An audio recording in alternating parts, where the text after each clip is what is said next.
People are often willing to sign a deal with the devil of capitalism and buy a new console or perhaps upgrade a thing or two in their PC rig, but very few are prepared to upgrade their entire machine and buy a fancy new bit of kit just to play one new game. Now, granted that this game is a sequel prequel to one of the most influential video games ever, might tip someone over the edge to fork over their entire life savings. Tomorrow, Half-Life Alyx releases, a game that was made in response to people wanting a fully fledged virtual reality game after HTC and Valve collaborated to create the Vive and the Lab to show off all the possibilities in VR. Upon the Lab's release, people thought it was cool but wanted something monumental. Initially, Valve thought that the Lab would be the big game for the Vive, though it quickly became clear that audiences wanted something to sink their teeth into. Not just a tech demo, but a world. Half-Life Alyx began as the infamous Half-Life 3, but realising that using the Lord's name in vain would send them to the depths of hell, otherwise known as reddit.com, the focus swiftly moved on to a new game set in the Half-Life universe, one set in between the events of Half-Life 1 and 2. However, it wasn't always certain that the flagship VR game would even be a Half-Life game, but none of Valve's other franchises seemed to fit the bill. The other game they had in mind would be the Portal franchise, but decided against it because they don't want everyone to be sick, and Gabe doesn't want a very aggressively worded email from your mother. I bring up the history of Half-Life Alyx because as soon as the reveal hit on the 21st of November, some people were hit with and disappointed by the fact that it was to be exclusively virtual reality. Most people respected this decision, but of course, as per usual, there were the few that claimed that Valve had committed a serious crime, and that they were sellouts. Half-Life Alyx is an excuse to sell more indexes. Valve knew this was going to happen. This is why the game isn't Half-Life 3. They also knew that if they said Half-Life 3 is confirmed to be VR exclusive, there would be riots. So few people are going to be able to play Half-Life Alyx because of the giant paywall that is a virtual reality headset. Of course, Valve is going to recommend their headset, the Index, because it is the most premium headset with the fanciest features, and well, it's theirs. But you can use practically any 6 Degrees of Freedom PC VR headset, and this was in mind right from the beginning of development. Remember, this game began as the big VR title that of course had to contain the features that couldn't be replicated on a flat monitor. Personally, I have a Rift S, which is a far cry from the $1,000 in Index costs. After all, why would Valve not want you to play their biggest game in 9 years? There's also that less common fear that your PC will struggle to keep up with Half-Life Alyx. Just look at how incredible the game is visually from the very first trailer. Like, have you seen this teacup? Technology is truly incredible. But if you have a gaming computer from the past few years, you should be fine.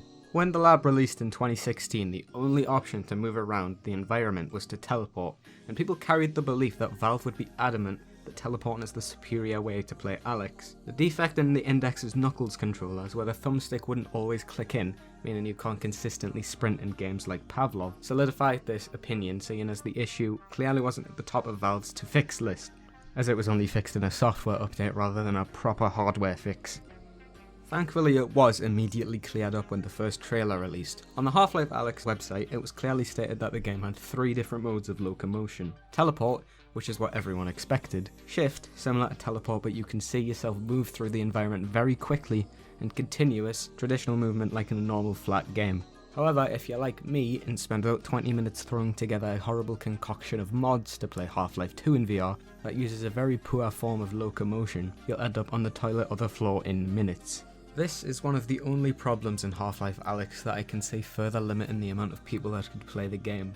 Motion sickness in VR is very common. Even on the Valve Index, which supports up to 144 Hz, it's still difficult to cure motion sickness.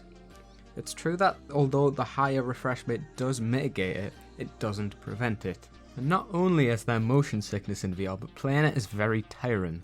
Although it doesn't seem Alyx is as fast paced as say Boneworks, it's still a shooty, so it could still make you tired.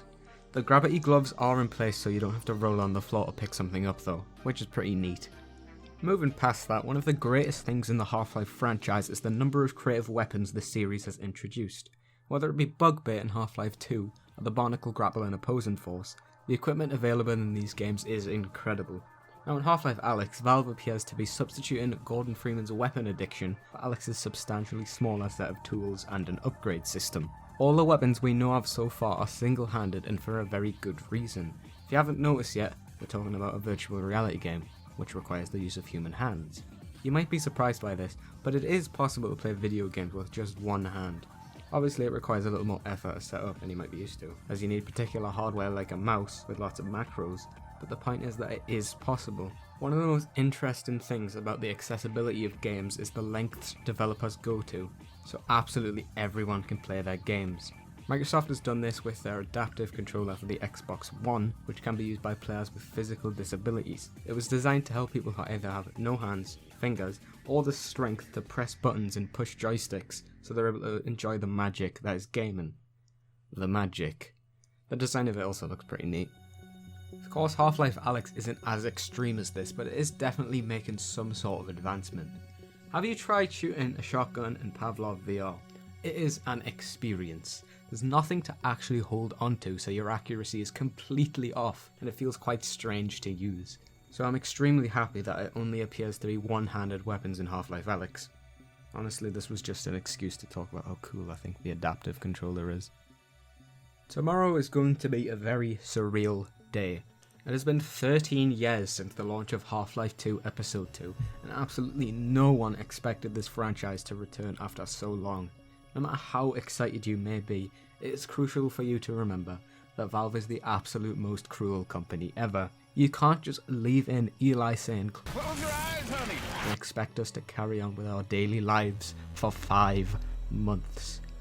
I just hope the precautions they've taken to let everyone experience Half-Life again can relight the spark in Valve that made them so great in the first place. And also Portal 3. Please.